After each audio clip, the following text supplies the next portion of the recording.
On Monday, legislation that puts an end to PennDOT's public-private partnership, or P3 bridge tolling initiative, was shut down. And now, nearly 2 years later, they're exploring other options. Erie News Now state capitol correspondent Brendan Scanlon has more.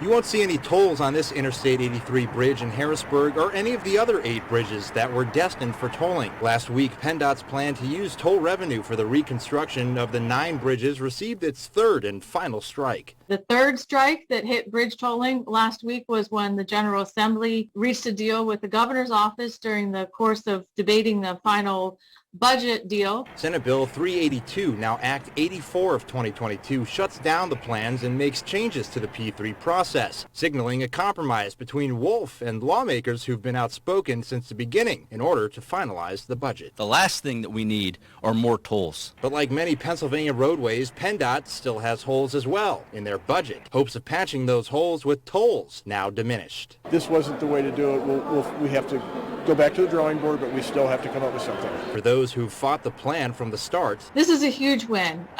Tolling would have been disastrous for trucking in Pennsylvania. There's no doubt about it. A relief not just for Rebecca Euler and the Pennsylvania Motor Truck Association, but for the municipalities who filed suits in Commonwealth Court, resulting in the first 2 strikes, a temporary injunction in May and then a permanent one in June. Potential economic impacts, local traffic rerouting, and PennDOT's process, all factors that ultimately led to the third strike. They were done sort of behind closed doors and weren't open to the public or done in a very transparent manner.